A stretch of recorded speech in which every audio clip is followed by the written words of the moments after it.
వైద్యుల నిర్లక్ష్యం ఓ మాతృమూర్తి ప్రాణాన్ని హరించింది. 12 బిడ్డకు జన్మనిచ్చానని ఆనందపడేలోపే విషాదం చోటు చేసుకుంది. కన్న బిడ్డను కన్నులారా చూడకముందే ఆ తల్లి ఈ లోకం విడిచి వెళ్ళిపోయింది. ఈ ఘటన వికారాబాద్ జిల్లా తాండూరు పట్టణంలోని ప్రభుత్వ మాతా శిశు ఆసుపత్రిలో చోటు చేసుకుంది. బాలింత మరణానికి వైద్యుల నిర్లక్ష్యమే కారణమని మృతురాలి బంధువులు ఆందోళనకు దిగారు.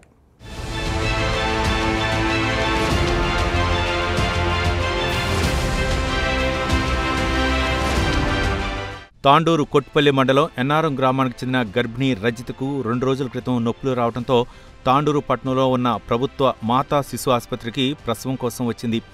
వైద్యులు పరీక్షలు నిర్వహించారు. అక్టోబర్ 26వ తేదీ ఆదివారం రోజున పాపకు జన్మనిచ్చింది.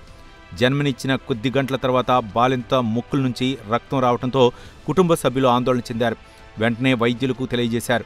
బాలింత పరిస్థితిని చూసిన వైద్యులు ఏం కాదని సర్ది చెప్పారు. కాసేపటి తర్వాత వచ్చి హైదరాబాద్ తరలించాలని సూచించారు. అంతటితోనే ఆమె మరణించింది.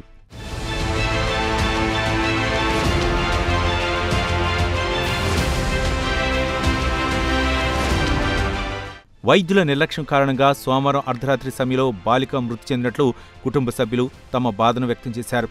దీంతో బాలింత బంధువులు ఆసుపత్రి ఎదుట బాధితులు ఆందోళనకు దిగారు. కొట్పల్లి మండలం ఎన్నారం గ్రామం. ఆనంద్ నా పేరు, మా భార్య పేరు రజిత.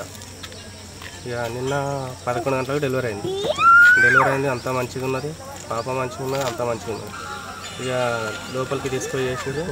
నైట్ 12 గంటలకు ఇంజక్షన్ ఇచ్చిన తర్వాత ఏమైందో ఏమో 20 మినిట్స్లో చనిపోయినాక వచ్చారు వాళ్ళు. మళ్ళీ వేరే వాళ్ళు చెప్తేనే వచ్చారు, లేకపోతే వాళ్ళ అబ్జర్వేషన్లు ఎవరు లేరు, అసలు డాక్టర్లు లేరు, నర్సులు లేరు, ఎవరు లేరు. ఒకటి నోస్ నుంచి బ్లడ్ వచ్చింది. ఎందువల్ల చనిపోయింది ఏంది తెలియదు. మేము ఆ ఇంజక్షన్ వల్లనే వీళ్ళు అసలు చనిపోయింది. అసలు 12 గంటలకు బేబీకి పాలిచ్చింది. వాళ్ళు 12 గంటలకు వచ్చినప్పుడు ఏమన్నా తినిపించలేదు. మళ్ళీ ఏమన్నా అయితే మళ్ళీ ఇట్లా అని పొద్దున్న తినిపిస్తూ వస్తుంది అన్నట్లు తినిపించలేదు, ఏం తాపలేదు.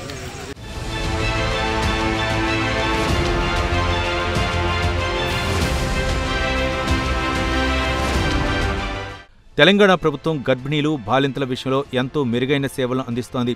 ప్రభుత్వ ఆసుపత్రుల్లోనే ఎక్కువగా డెలివరీలు అయ్యే విధంగా ప్రభుత్వ అధికారులు కృషి చేస్తున్నారు. ఇటువంటి నేపథ్యంలో తాండూరులో జరిగిన ఘటన ప్రభుత్వ ఆసుపత్రులను అప్రదిష్ట పాలు చేసేలా ఉంది.